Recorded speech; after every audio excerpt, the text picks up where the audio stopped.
Pour cet exercice numéro 3, nous devons réaliser une symétrie centrale des figures ici. Donc, je vais prendre celui-ci, je vais réaliser la symétrie centrale avec vous. Donc, comme on a déjà expliqué, on met le 0 de notre équerre sur le centre. Je vais faire d'abord l'image du point F, donc je me place comme ceci, et je vais reporter de l'autre côté, donc là j'ai 1,6, je vais mesurer 1,6 de l'autre côté, et là j'obtiens le point F'.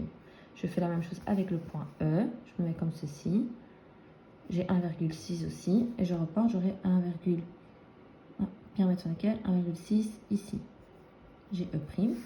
Et enfin le dernier point G, je me place, je mets le 0 de l'équerre sur le centre, je reporte la longueur de l'autre côté, donc là on se retrouve ici. Une fois que nos 3 points sont réalisés, on les relie de la même manière que la figure de départ, c'est-à-dire EF, G.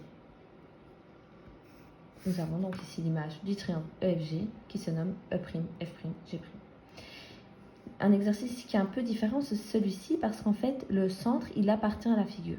Mais nous allons procéder exactement de la même manière, c'est-à-dire, on va mettre le 0 de notre équerre sur le centre. Par exemple, je vais faire l'image de I. Et on va reporter simplement la mesure de l'autre côté. Donc ici, I, il est là. Je reporte les 2,2 de l'autre côté. Je me trouve ici. On a I'. Pour J, pareil, je mets mon 0 de l'équerre sur le centre. Et qu'est-ce qui va se passer si on mesure entre 4 et 5, 1,4 et 5, en fait, A, H devient l'image de J. Et là, H, si on le reporte de l'autre côté, en fait, il arrive tout pile sur J. Donc, J égale H'. Et en fait, simplement, on a le nouveau triangle ici.